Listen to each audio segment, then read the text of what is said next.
Hey, folks, real quick before we get into the show, I want to make sure that you're all aware, especially you business owners, this is specific for business owners with W 2 employees.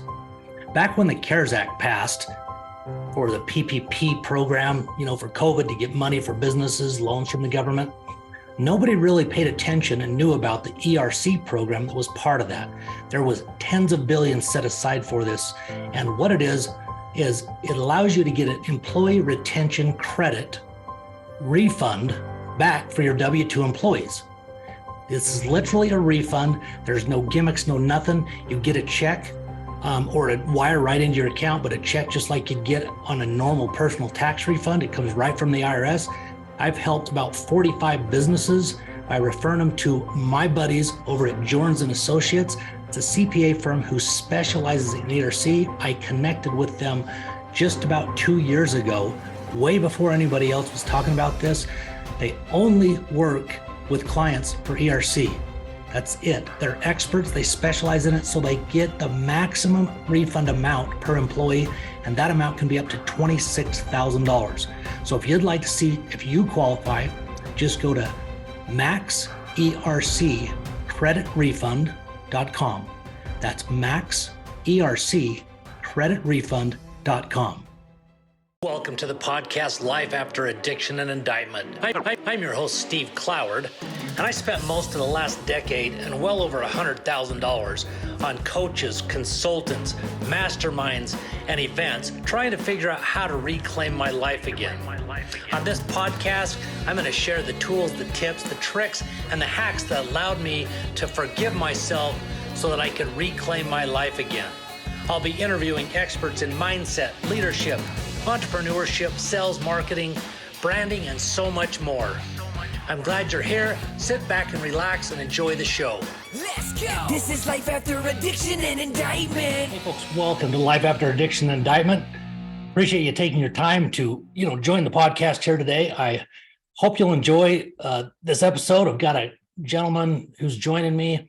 I'm really excited to talk with. I came across his podcast a little while back and started listening, and was really fascinated because a lot of the beliefs, it seems to me that he has had for probably some time, most of his life possibly, are things that I've just kind of really started to really latch onto the last 4 or 5 years in particular. So I want to welcome Myles Wakeham to the show. How you doing, Myles? I'm good. Thank you for having me. Appreciate it. Oh, you bet. I'm excited to kind of chat and kind of get some of your perspective, not only, just the perspective you have and the way you look at things that, is more like, I guess, the contrarian is even what it talks about in one of the, I can't remember if it was your website or one of your bios, but, you obviously also had a very successful career as an entrepreneur, business owner, and, the value that obviously you have from your experience there will also provide additional value to my audience. So I'm really excited to, get into it. And so why don't you tell us a little bit about your background, like, kind of how you grew up, what got you into, I guess, the business, the industries, the things that you have been in. I know you've done some work, a lot, it sounds like, in the technology space, and kind of give us a little bit of your backstory. Okay, well, my accent gives it away. I'm from Australia originally. I grew up there, lived there until I was 25. Didn't realize how atypical that was with the rest of the world, because you grow up on an island on the other side of the planet. You think that everything in your backyard is the world. Yeah. It wasn't until I landed in Los Angeles when I was 25 that I started realizing how different I was. And it wasn't until probably 20 odd years, maybe 30 odd years later, that I started realizing that difference meant something. Let me explain what I mean by that. So I grew up my parents were musicians. They were concert pianists.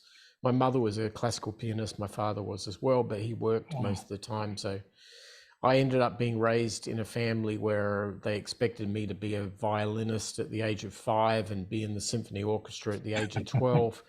And I ended up in the junior symphony orchestra in Australia at the age of 11. So I kind of got got lucky. And what that did was it put me in this very atypical situation, because all my friends, they just wanted to play sport and ride the bicycles, which I did too.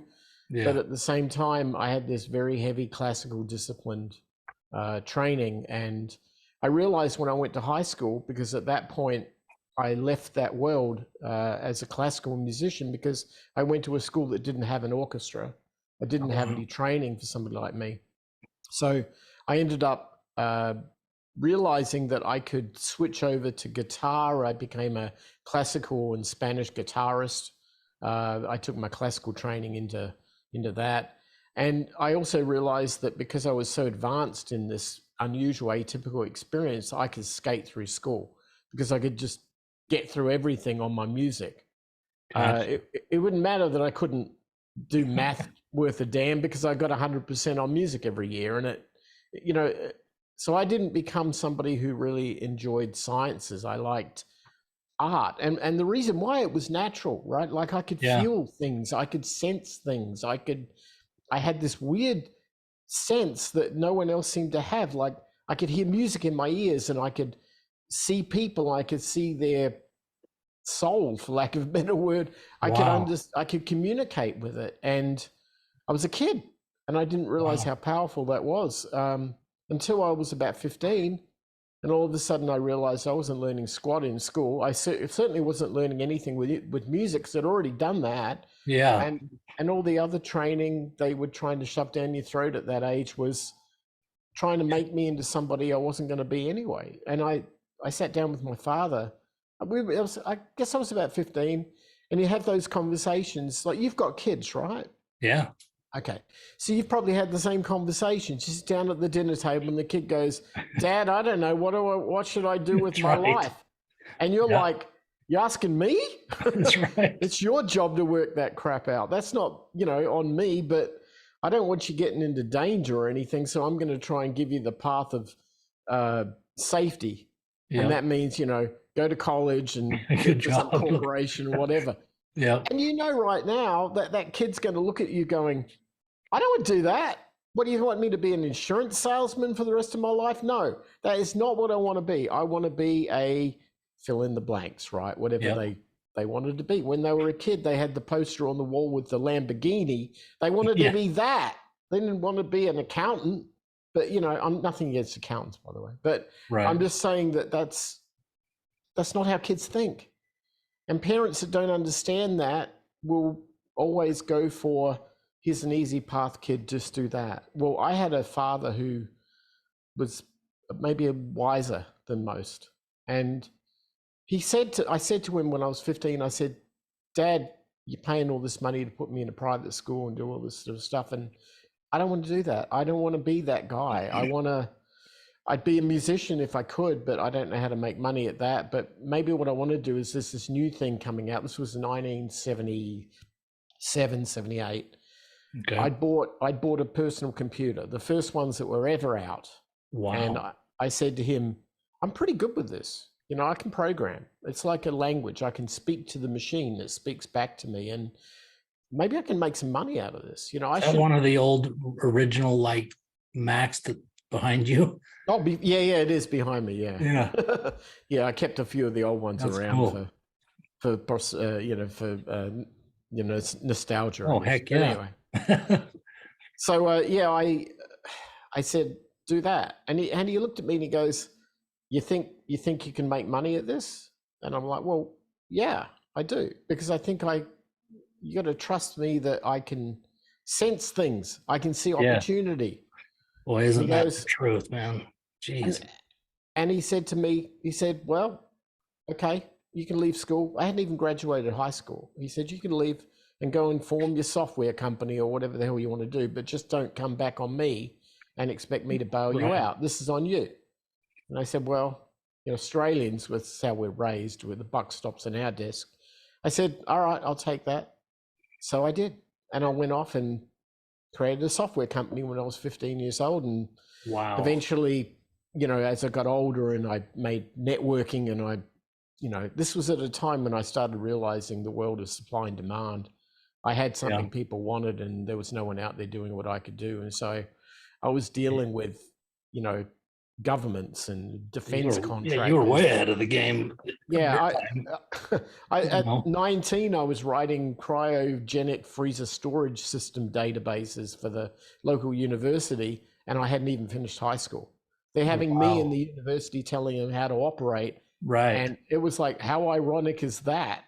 Um, at 22, I wrote a $50 million a month billing system for a submarine manufacturer that built the Navy. They eventually gave me a secret clearance, and I started working on ship-to-shore telemetry systems and life support. I guess when I left that, I was about 24. And then I met a girl in Hawaii on a vacation and ended up in Los Angeles, got married, and then sort of got stuck in this world between immigration where I couldn't work and all of this stuff that this 20, I guess I was 25. So this 25-year-old kid, I say kid, young adult, right? 25, still about that. Yeah, but here I am landed in Hollywood. I'm on the streets walking around looking at these buildings going, oh, I'm fish out of water. I was like Crocodile Dundee here. I mean, this is nuts. And I'm like, what do I do? Well, government says I can't work because I got to wait for my immigration to be processed. That's going to take 6 months. So I started to tell people what I'd done, and they looked at me like, no, you hadn't. You're an idiot. You're a liar. Come on. I'm like, no, you seriously, you don't understand. This is what and they're like, yeah, righto, kid. I said, okay, fine. I can't work for 6 months while I'm waiting for this. So give me a guitar. So I started playing guitar in bands, and it just so happened that worked out. And one of our bands got almost signed in Hollywood years later, and I ended up working in the entertainment world for a while. I also, when I got my ability to work, I had to pay the rent, so I ended up working for this. Trying to get jobs was impossible. I must have gone for about 20 interviews, and they'd look at me and go, "You haven't even finished high school. Get out." That's what's so messed up to me. We've been conditioned on this way you're supposed to do things, which, that's another rabbit hole we could go down, but we couldn't do. But yeah, that's the thing. That it's created so that, you are the premier example of just trusting yourself, and going against the grain, and trusting that the gifts and talents, whatever that you had, but the interests as well, obviously, where so many people, especially at that age, would definitely not have the balls to do that, or they're going to worry about even the parent. I think your dad was awesome to support that, because most parents would absolutely be against that. I believe 99% of the world would be against that. But yet that, to me, is the way it's supposed to be. Yeah, I think you're right, actually. Because you obviously felt it. You had, sounds like, intuition to a higher level than most, whether that's, I don't know, but maybe it's a gift. I don't know. But that, to me, is just so critical, and we've gone so backwards, which has got us in a place where we're kind of lost, as a society. Yeah, there's a lot of people of my age and my generation that are not from the United States that followed in a similar path. I look at people like Richard Branson and I sort of go, yeah, that's me. Yeah. I didn't have big aspirations like he did, but the fact that he didn't finish high school and yet he started Virgin Records when he was a kid, and he trusted his gut, and he did these things, and he put faith in other people to help him, and he was a really good motivator, and just a guy who didn't fear taking a risk or learned how to mitigate it.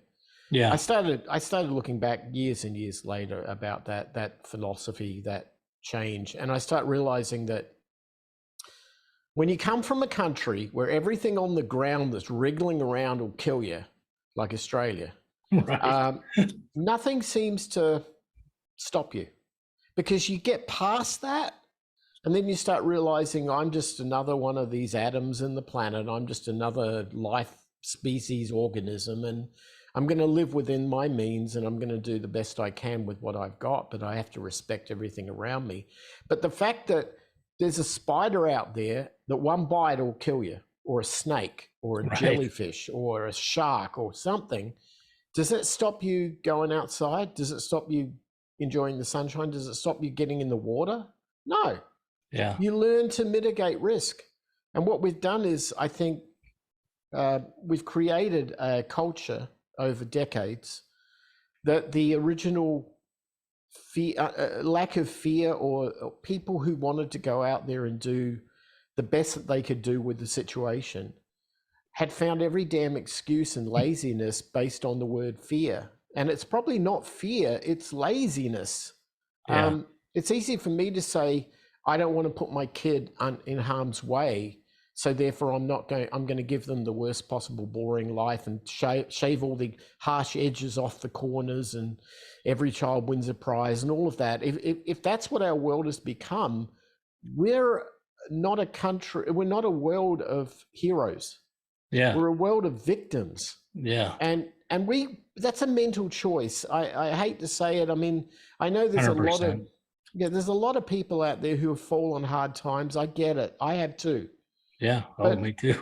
But the proof of the individual is how they resolve themselves when times are at their worst, not how they pretend them away or don't go into danger or harm's way because they feel that they don't want to face that's the one thing about humanity, right? We're the best when times are at their worst. No, exactly. I mean, that's so true. And that's when we forget all the noise and the things that are out there to try to divide us, which they do a damn good job at, because when it's all said and done, when there is the worst or a tragedy, all that stuff isn't important. You realize how much we are alike, and that there is way more love on this planet than there is hate. It's all really, in my opinion, it's just a mindset that's been created that most people don't even really realize that hate that they're spewing isn't even a true belief if they really dug into it, Yeah. Just a narrative that they grabbed onto. I would even add to that and say, I think hate is insecurity manifested in a different form. Yeah, you're projecting your lacks, because of whether it's jealousy or whatever. That is so true. And we live in a world of distraction, right? Like, oh boy, we don't ever get a chance to sit down and look at ourselves in the mirror, because that's scary, right? That's damn scary. It's so easy to point my finger at a political party or to say this guy's responsible for my bad situation or whatever, than it is to sit there and look at myself in the mirror and go, what could I have possibly done better? And why was I thinking that way that led me down that path? What could I have done to change my thought so that I found myself succeeding in those things? And I guess that I'm not trying to be preachy about it. I'm just saying that I know myself. It's scary to look at yourself. It's scary to face your own reality. But if you don't do it and you make that an excuse of laziness for not doing it, then we get what we get. And that's as simple as that. Yeah, I think that's the biggest thing right there that a lot of people don't even pay attention to. Just kind of like, the typical person growing up, at least, my culture is, do what we're taught, go to school, get good grades, and go to college and get a good job, get the house, the white picket fence, and live happily ever after. I mean, talk about boring, and talk about not doing anything to think for yourself. You're just, because that's just created, most people just go along with it and they try to pick something in college of interest, and it seems like the majority end up doing something that had nothing to do with their degree, and that versus thinking, like you said, and being intentional and, following your true path, which is obviously what you did, which is such a great example. And as you mentioned earlier, fear, whether it's consciously or subconsciously, and the laziness, I think that's a huge factor too, is certainly the thing that's holding most people back from going after their purpose, their calling, their interest, whatever you want to call it, but who wants to get up every day and work from 9 to 5 or whatever, and just go through the motions to trade your time for a paycheck, even if it's a great salary, to me, it's more about fulfillment and making, an impact in the world, whether small or large, doesn't matter. But to me, it's more about fulfillment and, feeling like you're part of something, you're making a difference, Yeah, I think that the reality of all of this is that you also, I've we've all had life experiences where I think we go around the block, I guess is Yeah. the lack of a better term, but you find yourself on hard times. And I'm not saying that my life has been, since I landed in LA back, 30 odd years ago, it's not been a bed of roses. My first marriage ended up in divorce. My mother needed assistance back in Australia, and I ended up leaving the US to go back there for about 4 years. During that time, I was involved in a massive car accident in the outback in Australia, and I woke up in a wreck with a dead body on top of me, having to get Oh man, cut out of the wreck. It was pretty that horrendous. trauma. That trauma. Yeah, I was Had to in. be tough. Well, yeah. I mean, it was, but how I reacted to it, I guess, was the measure. I was in coma for about 6 days, so when I came out of that, I was a wreck, and the medical system in Australia kind of patched me up, but let me down at the same time, because they never gave me the ongoing rehabilitation or support. So I ended up having to do all of that. So every money that I'd made prior to that was gone doing that. And then in a divorce, that was gone. And so I was in a pretty dark place. But, I realized at that point, it's the choices on me, what I do to get out of it. And I dug deep and I got out of it. And then the result of that was I got remarried, had a daughter, and my life was restored, and it was wonderful. I came back to the States, and I found my fortune in computers again. And that was good, but it never really fulfilled me, because Gotcha. 20 years after that, my daughter went to college, and I started realizing that there was another chapter still to go, but maybe this wasn't the country anymore for me to do it in, or maybe it was, but not in a full-on sense. So I ended up going to Mexico, and I bought an old bullfighting ring in the center of Mexico, Oh and wow. bulldozed it, turned it into a luxury house and a world-class recording studio, which I'm working on at the moment. And That is very cool. that's what I'm doing at the moment. So I mean, it's fast tracking through it, but my message is that life isn't about the job. It's not about the cubicle. It's not about your workmates. It's about you, and it's about, realizing that you can take whatever you are to any level you want. And there's plenty of people out there who have done it. It's just a question of how much risk you want to take on and how much responsibility, I guess. Yeah, and I think that's so important, no matter what it is, and no matter what job you have, life's gonna throw you curveballs. You're gonna have trials. That's just part of the journey. It's like you said, what you make of them. Mine was, I've had a couple, my last one was brutal, and I allowed it. That's what got me to start this podcast, honestly, was I allowed it to cripple me for way too many years. And it was crippling right between my ears. That was the only difference, and to be honest, I've never said this. There was a little bit of laziness, honestly, because I had been successful, and I thought that was just going to happen again overnight. And, that the hard work and the years that it took to get there, should just happen because I had been there. That's not how it works, And so until I, really did that inward, inventory, which is brutal. And I did it very intensely in prison, which was very tough. But that, I believe that was the purpose to that whole experience, aside from right or wrong that took place is irrelevant to me. I needed that, Right. and, from a What did you, standpoint, out of interest, what did you define as success? to me, success is peace and also time freedom.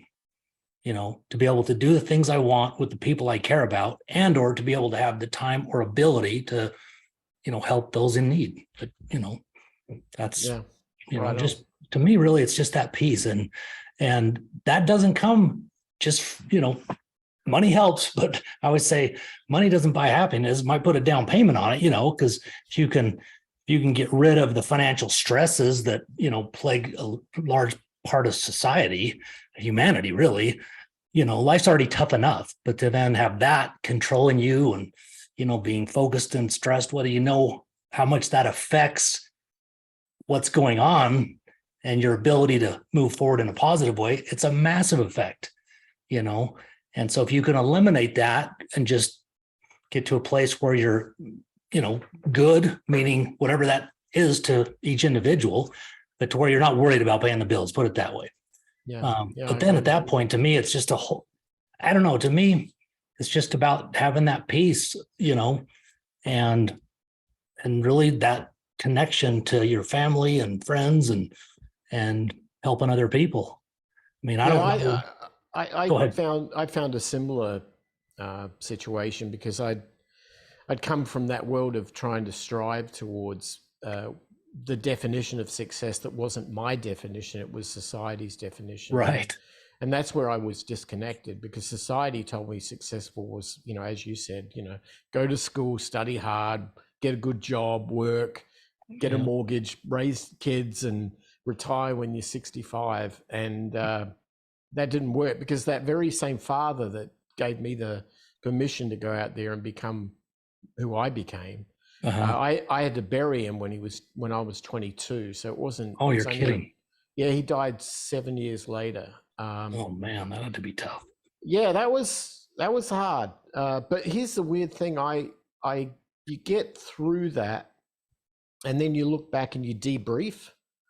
And when I debriefed, I was sitting at home, sort of looking after my mom because he'd gone, and I'd gone through, one of those wooden roll-up desks with all of his paperwork in it, and I had to make sense of his estate and look over, everything. And I worked all of that out, and I went through it all because, I had this business skill. I mean, I've been running businesses for a while. So I used that to try to get my mother on safe ground financially, and that wasn't too hard. I managed to get that. But I look back at his life, and I realized he had lived 40 years of his life working for the same company. That was that, 20th century quintessential company man, post World War II, he worked for the same company until the day he retired. So here's the weird story. He died when he was 67 years old, which is quite young. Too young, but he worked until he was 65. And it was that last 2 years after he had done the stereotypical go to Europe on vacation for 6 weeks with, because you've always wanted to do that. And then you come back and you face reality of, like, now what? Now what? Right. I spent a bit of time with him in the now what period before he died. He played a bit of golf, and I used to hang out on the golf course with him, and I got to know him as a person rather than as a father. That's cool. That was really important because I started realizing that he had the same fears everybody else has, and his fears were not the sort of things that we'd normally associate, but it was more about regret. And here he was living at, I guess at 66, looking back on his life going, I'm playing golf, but am I happy? Yeah. No, because all of those things that I wanted to do, I couldn't do it. And then he died a year later, and I look at it and I go, oh, right. Okay. So I'm not going down that path. If you did anything for me other than, giving me permission to go out and do my thing, you just demonstrated by your actions what not to do. Yeah. So I'm going to absolutely not do that. So that's why I never wanted to follow in the path of the social mantra. And it was many years later, I was speaking at an event in Phoenix at some financial independence event. And I was giving this story about this thing I had codified called financial sustainability. We'll talk about that a bit later. But I had spoken about my father's situation, and I had done some research after he died, and there was a thing that the BBC produced called the Boeing study. And it was a documentary about a study done by Boeing Corporation, the airlines.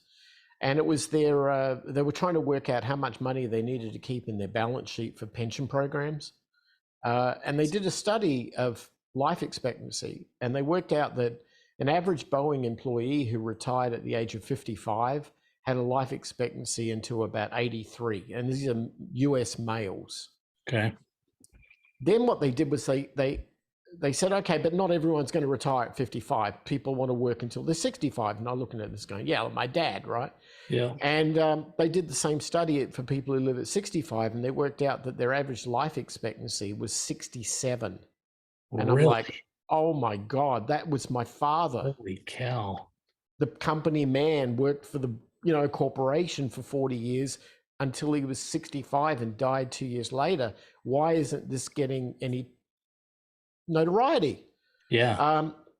And that was a whole interesting kind of conspiracy theory unto itself, because you've got an entire financial services industry who wants you to work as long as possible and keep putting that money away in that 401k and that IRA because they want the interest, or they want the ability to play it. And it's against your best interest. And so I get this speech, and I was explaining this scenario. And afterwards, this lady came up to me when I was cleaning up the podium. And I thought, oh, here we go. She's probably from a bank. She's probably going to chew me out over this, How dare you tell people that? She goes, she introduced herself. She says, I was I just retired. I was the CFO at Honeywell.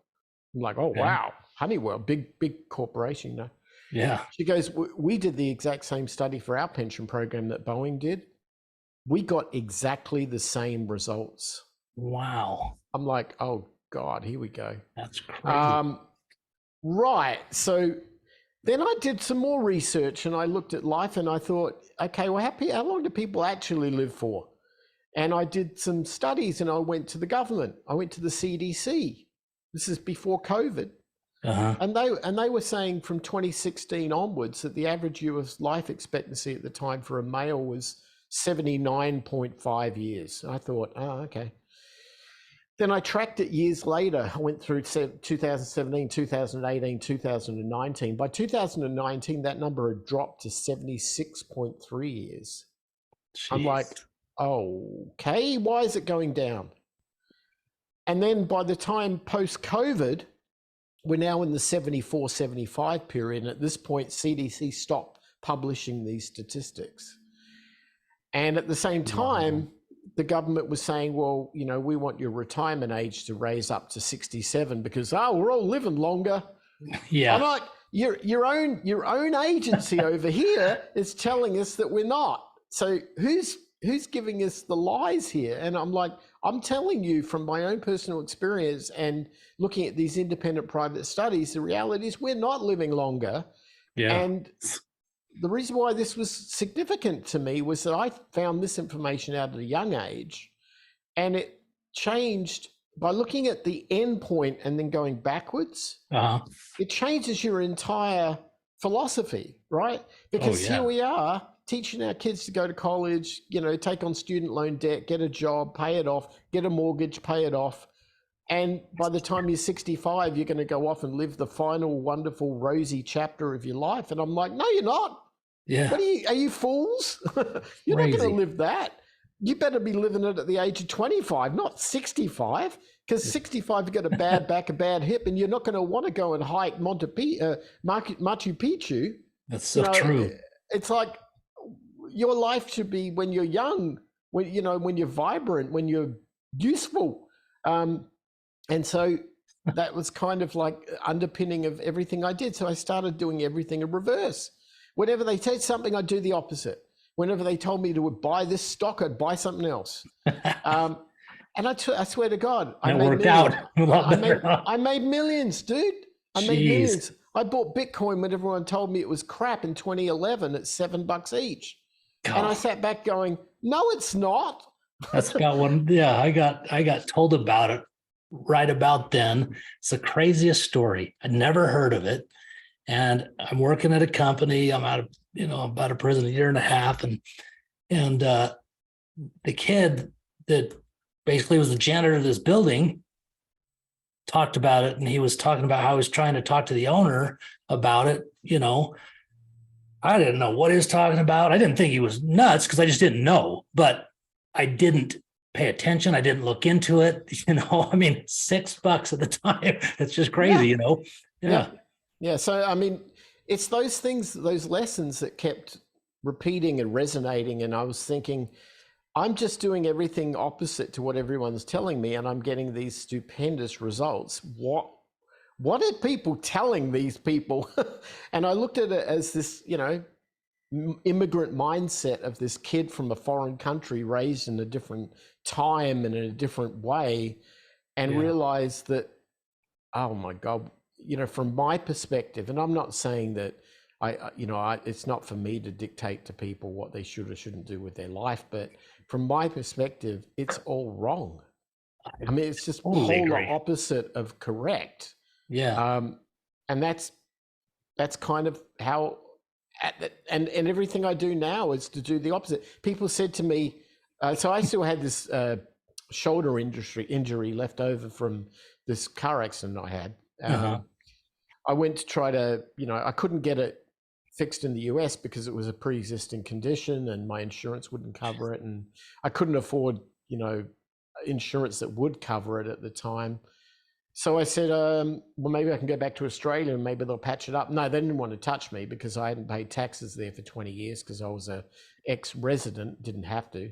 Jeez. So they said, no free healthcare for you, buddy. So I ended up going to central Mexico and I got it done in Guadalajara. It was the best medical experience I've ever had in my life.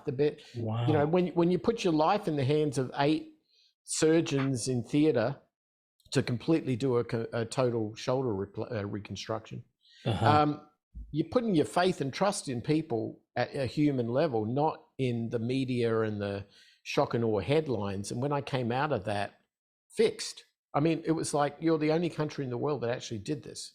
You fixed it. Wow. You fixed the damn problem. I became such a fan.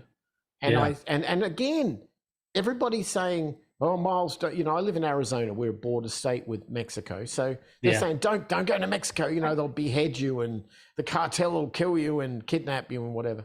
And I'm like, no, that's what you use to sell pharmaceutical ads in your evening news. This is not real, right? Yeah.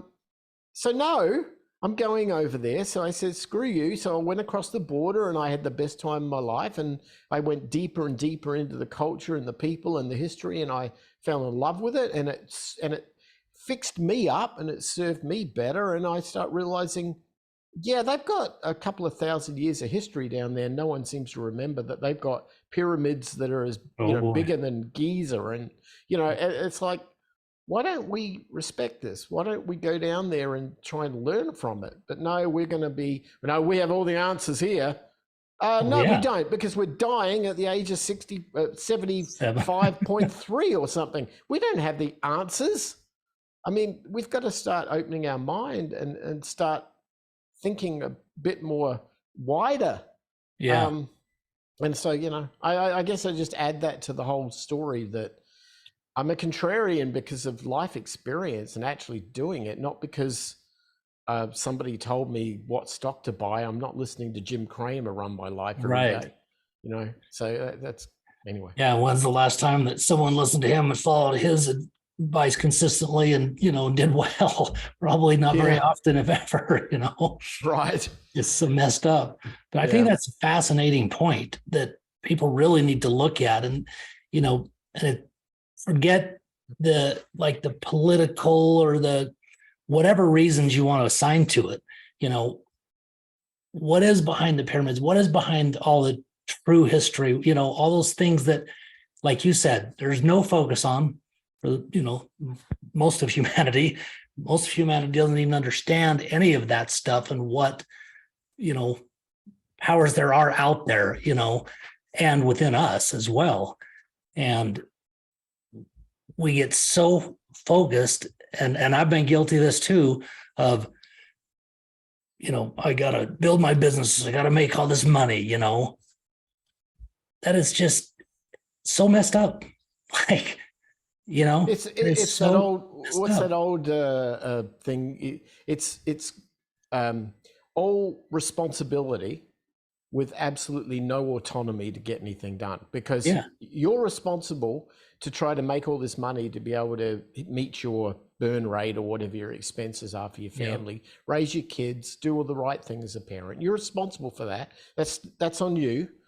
And the tools you're given to do it with are lies, flaws, and erroneous, right? 100%. So how the hell can you win? How can you win? So you have two choices. You either change your responsibility level and you abdicate it, or you find escape so you don't have to assume it, right? That's a big problem right there. Right. Or you change the tools you've got to work with to something that has some efficacy. There you go. And that I've sort of said, maybe it's a bit of both. Maybe you shouldn't. Well, you should take on the responsibility of life, but be empowered with the right tools to get through it. And then you won't seek out ways to avoid it, because all of a sudden you will be successful because you're just living your life and doing your thing. And we have a history of thousands of years of people doing this, and yet we push all that aside because we got it better here because we got Facebook and we got Instagram, right? Yeah. So we know what we're doing. We know how the world should be because robots are going to take your job, and that's good for you. How is that good for you? No kidding. And I'm a technologist. I shunned my industry years ago because of this, because they have no wisdom. It's a bunch of nerds with pocket protectors trying to tell you how to live your life. I'm sorry, please don't listen to them anymore. They don't know what the hell they're talking about. Yeah. Yeah, there's a whole, once again, that's another rabbit hole we go deep down as well. So, what, from your experience and your perspective, which I greatly respect because I've started to see results as I've shifted, what would you say to that person out there, first of all, that maybe is struggling, not only mentally, but financially, based on your experience, what kind of advice would you have for people like that?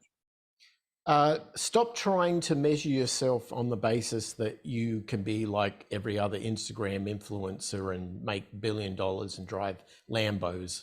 Damn. That's bullshit, right? That's Amen. A fictional Hollywood story that doesn't ever come true. And anybody who tells you, oh, no, I did it, really, I bet you've got a car loan for that Lambo. I guarantee you're not wealthy at all. Anybody who goes out there and says, I'm going to live like an NFL quarterback and make millions of dollars and, no, it's not real, right? There are a few people in the world that have that skill, and maybe for them, but they don't represent you, right?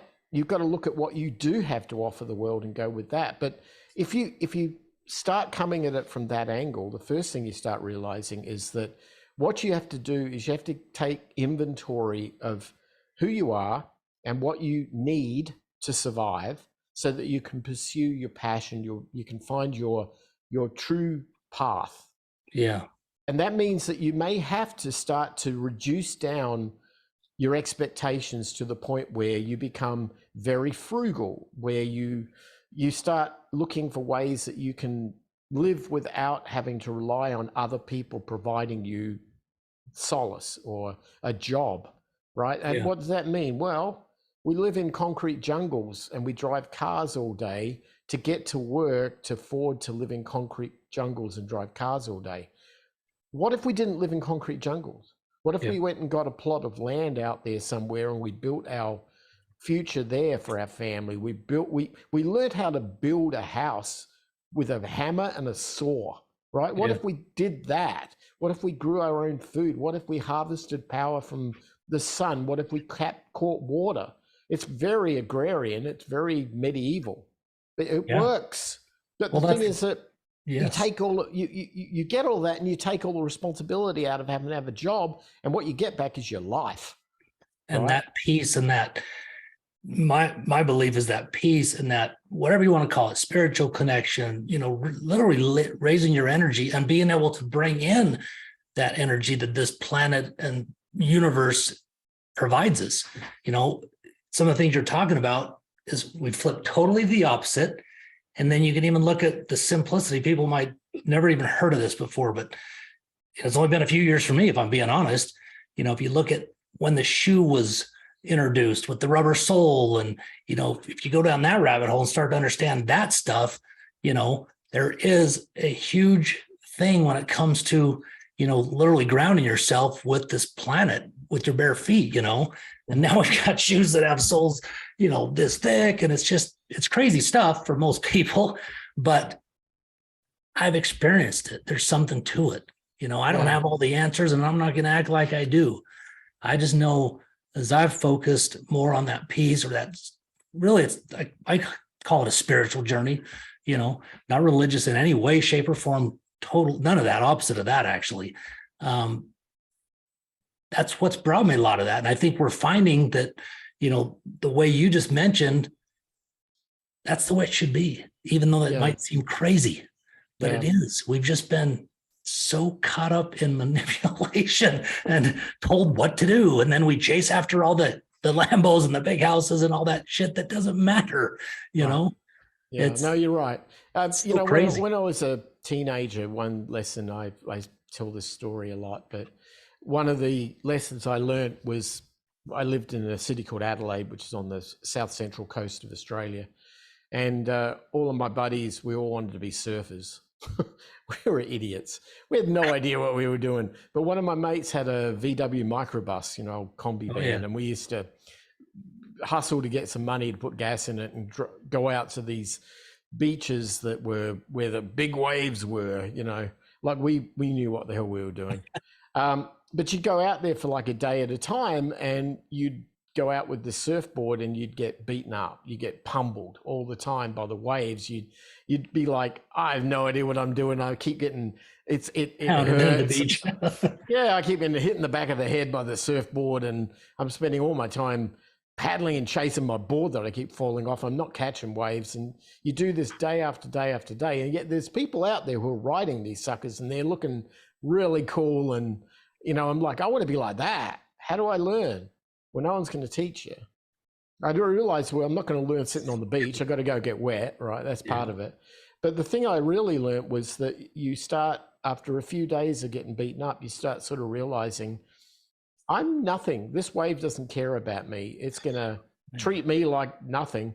But if I respect it and I see that it comes in sets, and I can see that if I get in front of it, and I paddle really fast so that it doesn't see me as a kind of an adversary, and it'll pick me up. And when it does, it transfers for no money, for free, all of the energy that it has to me, and I can ride it and get the greatest, experience of my life.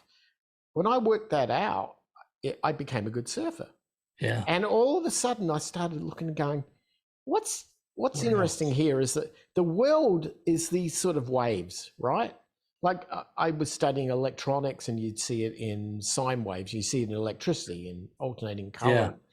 Then I started, in music, you see it in sound and sonics, because everything is resonance, and that's, how you have different pitches and different, effect. And then I started realizing everything seems to be like these cycles of up and down, like the sun comes up, the sun goes down, the moon goes up, moon goes. Magnets, you got polar and negative, polarities, and everything's like this counterbalancing thing, right? And if you don't have counterbalance, everything goes to shit, because then the world can't spin on its axis, right? So it's and we're all gonna die. But the universe seems to have these patterns of ups and downs, positive, negative, on and off. It's also the basis of how computers work, because language in computer, or data in computers, is bits or binary digits, which are on or off states. And then the more of those you have, the more math you can do, the more. Anyway, that's a whole other thing. But anyway, everything's about polarity, up and down, up and down. So I started to see that as kind of like a core fundamental thing of the universe, right? People call it spiritual or whatever. I look at it and go, nah, there's something in physics here. There's something that tells me that this polarity needs to be respected, because if you don't, the wave will dump on you and it hurts. Yes. And if you do, the wave will pick you up and give you this beautiful experience. So I then transferred that knowledge into business, and I looked at charts. That's awesome. Yeah.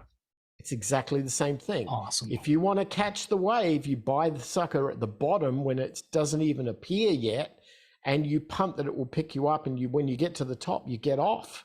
Yeah. And that's the ride that I've done with everything: business, real estate, crypto, stocks, everything. And it makes millions. And I'm like, I didn't even finish high school, and I Yeah. know this crap. And yet there are people out there who will work like my father for 40 years in a dead-end job in a cubicle, and then die 2 years later and think that that's a life. Just be a surfer. Just be a surfer. There you go. It's the title to the podcast right there. Just be a surfer. That's awesome. Yeah. You know, because to me, you took your life and reflected on things, you know, where, you know, your dad and majority of people do their 9 to 5 thing, 8 to 5, 9 to 5 thing. Mm-hmm. And after that end of the day, you know, they might have to run some errands or deal with some kid issues or whatever. At the time they're done with that, or older, when the kids are gone, they're too tired to want to do anything, you know? And so they get stuck in that rut and they don't do what you've done and what a lot of other people have started doing, you know. But I mean, that's the best example I've ever heard when it comes to energy and, you know, how to look at things, you know, is look at everything, you know, like the wave, and learn how to, you know, beat off that energy at the right time. I mean, yeah, and don't be afraid to get wet. Yeah, you can't get a great ride sitting on the beach speculating on somebody else. Which, when you were saying that, I was just like, yeah, no one's coming to save you. You know, it's up to you. Right. You have to do the work. You have to go get wet. You have to let that board hit you on the head once in a while. Yeah, and that was, I mean, that, yeah, the way that you brought that was something I'd never heard, but it really resonated, and I think that it'll be very, you know, powerful for people to listen. So in the world the way it is right now, what would be the number one thing that you'd be focused on? Not necessarily just in business, you know. I guess that's such a broad question, you know. Obviously there's a lot of turmoil. There are a lot of people struggling. You know, what would you focus on if you were in that space? There are 8.1 billion people on this planet, and the United States represents 4% of that entire world population. So if you're looking to escape turmoil, you're looking to escape a problem, there's 96% of the world's population somewhere out there if you're willing to go and get an airline ticket. So answer number one would be get a passport. Answer number two is to remove all the shackles and the fear of going out into the world, and stop listening to people who have never done it tell you what it is. Go out there and find it yourself. You will bump into the most amazing people in your journey. I was in Mexico last week, and I bumped into a couple from Germany, from Munich, about my age. And they had been traveling for 15 years. They'd lived all over the world. They'd lived in Australia for 5 years. They lived in China, they lived in Miramar, they lived in everywhere they'd lived in Canada, the US, and they'd spent the last 7 years living in Mexico. Wow. And I said to them, you know, we were talking, the conversation came up about buying land, and they said, you know, because we bought this acreage of property, and they said to me, would you be willing to come out and have a look at this bit of land I'm interested in buying? And I said, sure, you know, no problem. So they pick us up and we go out and see this beautiful piece of land with the views were like unbelievable. I mean, outstanding.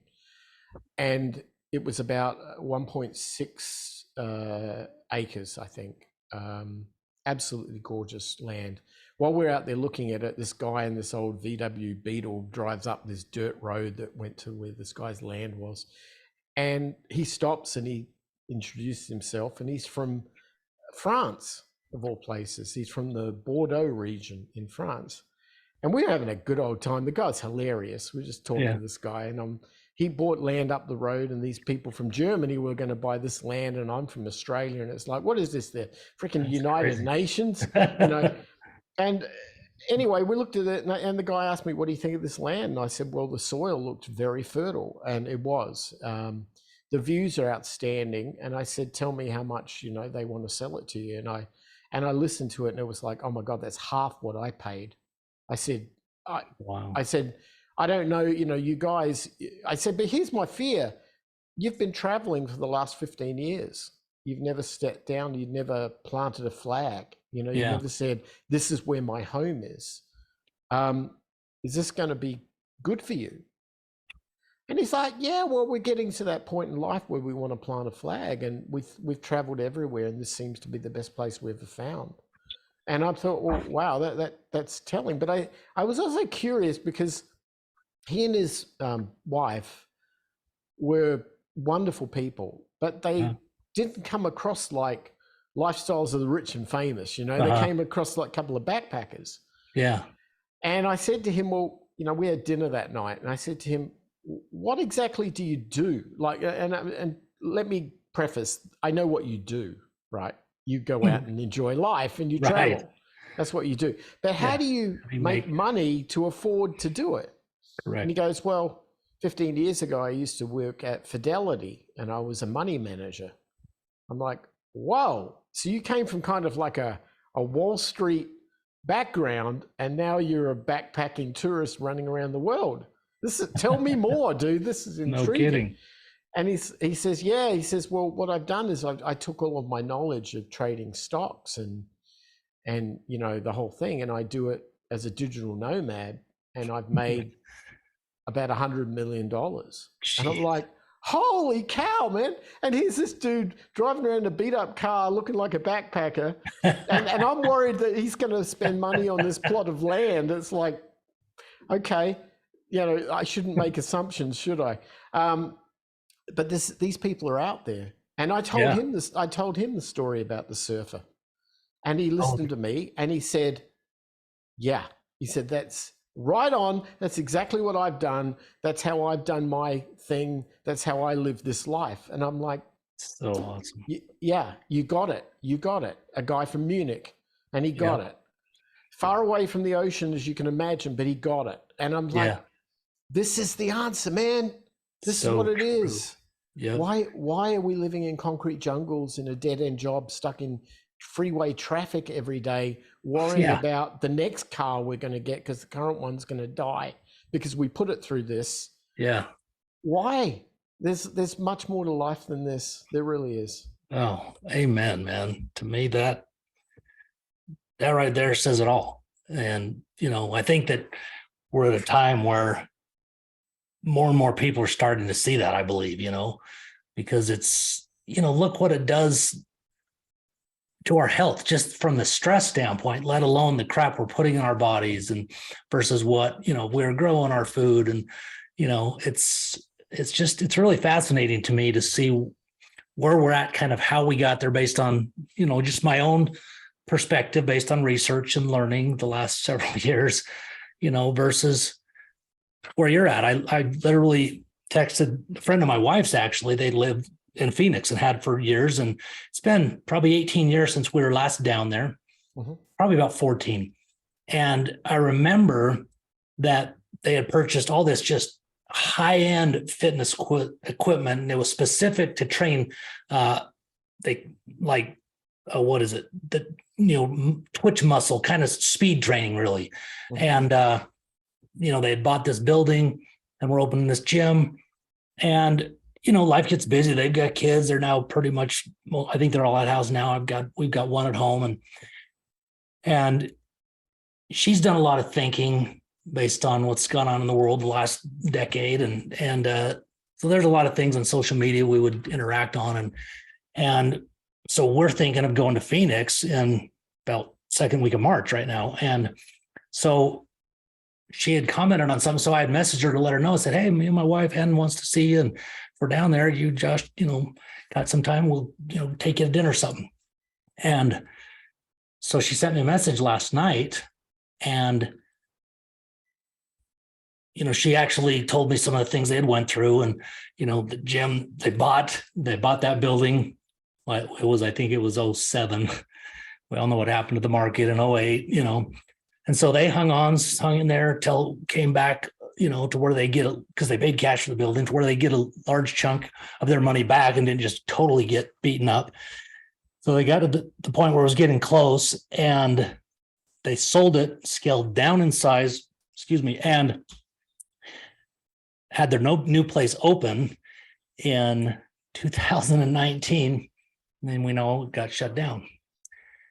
So they have moved in the last year and a half ago, and they live in a town that has 197 population. And they're doing exactly what you talked about.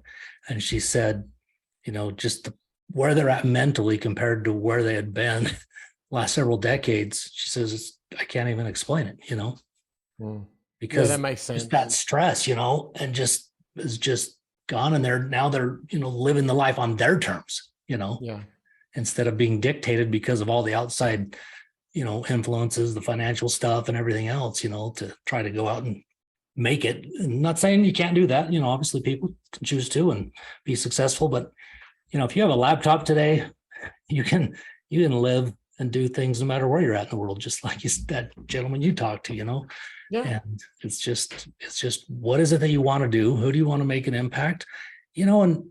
And what do you want to gain from it financially? And why is that important? That's a question I think that we should all ask ourselves, because if other than getting by and, not having that financial stress, on top of that, what's it for? If you want to donate it, great. But is it because you're trying to keep up? Is it because you think, you have to keep up with the Joneses, your image? I mean, I fell into that trap. I thought money, stuff, and the house defined me, being honest, that's where I was at till I crashed and burned and looked inside when I was sitting in a prison. Well, follow me down this little rabbit hole. Okay? Let's go. So if your friends bought in 2007, I'd be curious to ask them the question, what was their rationale for making, at that point in time, if they can remember back this far? Yeah. What was their rationale for committing to purchase then? What led up to that? Now, in Phoenix in 2007, we were at the end of a real estate cycle. We had begun that process after the dot-com crash, where people in Wall Street got their money out and they looked for safe haven, and a lot of it went into real estate. And Phoenix, amongst, I think Las Vegas was also, and parts of Florida, were in the highest growth areas for many years during that time. Oh yeah. Which then ended at the end of 2007 as the GFC. Now, if you take the surfer mentality approach to that, what they did was they tried to ride the wave when it was cresting and about to crash, and they got dumped, right? I was guilty of the same thing. Yep. Yeah. And me, look, I learned the hard way too about these things. The other part of it is then you look at 2019 and you look at the business cycle and a similar process. Again, cycles, right? Highs and lows. And you look at the post 2015. So we had an economy that since about 2013, 2014 gained its traction back and started to move on a momentum upward. But everybody, even in 2019, and I mean, I can probably go back to old podcasts I did back then, telling people that this thing was going to come. 10-year cycle point right there. Right. Exactly. This bull market was coming to an end and we were about to crash. And then, I mean, look, I didn't see COVID, right? No one saw that, but the natural cycle would have been to crash anyway. It's just part of the cycle. And again, it's engaging at the crest of the wave, at the top of the wave. Now, the reason why people do that I've looked and studied, is that because I did in 2011, I did the polar opposite. When everybody else was crashed out on real estate, we bought foreclosures, right? Absolutely, yeah. So I was down at the city auctions with the guy in the cowboy hat and the notepad calling out addresses and paying 10 cents on the dollar for dead properties, buying them, doing them up. And then I sold all of them. We finished the sale of that in 2021, I think, which was the peak of our real estate cycle. And I got 11 times what I spent on my money. Oh, yeah. So that was good. But the thing is, what I've always been intrigued about is that when you're a contrarian who does the opposite of what the social mantra would tell, or what the social conscious would follow. What dictates the social conscious? What makes somebody want to engage at the top of the wave rather than at the bottom? I'll tell you my answer No, I'd based love on to what hear I it. experienced Go ahead. is being in that situation of life, just going all along and not paying attention to the cycles and doing things off emotion. Right. And what That was drove the emotion? What's that? What drove the emotion? I'll bet many things. FOMO, greed. Right. Envy. Absolutely. 100%. Right. I mean, I'll admit it. I was that guy. I closed on some massive real estate stuff in December of 2006. Okay. 2 years later, whether I would have had my indictment and that stuff, that had no effect on what took place. That still took place, whether I would have ended up having a prison situation or not, and it was 100% what you're talking about, those cycles. I wasn't paying attention. I was like, shit, everyone's making it. I haven't got, but man. There's a thing about humans that has always intrigued me. I'm not a psychologist, but I think that most of our observing though is so powerful. Yeah. I'm an observer. I'm a sensitive musician observing things, I guess. But in doing that, what I've noticed is that we drive ourselves based on our flaws, not based on our positives. And our flaws are FOMO, greed, envy, guilt, regret, all of these things that are part of our human psyche, because we must realize we are a species that is not without fault.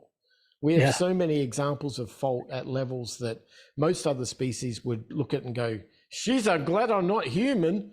And, so you kind of sort of look at it that way and think, well, if you were to transcend those things, I'm not saying you can't change your species, right? You are who you are, right? We're stuck with these things, but if we can mitigate them, recognize them, transcend them, or put them in a sandbox somewhere so that they don't affect our thinking, maybe then we don't fall prey. Because if you know the cycles are there, but you can just fight that inner demon that says, I'm going to do everything like Mike, or I'm going to do everything, because the Coca-Cola ad told me I should, or that the billboard telling me that if I don't get the American Express Platinum card, I'm a loser. I mean, I'm sorry, but those things are based on greed, envy, FOMO, right? If you can somehow recognize that in every minute and begin the habit of realizing that you don't need things like that, you don't need to engage with those things, and you can somehow firewall yourself from it and rise above it and see the waves, then you get my results.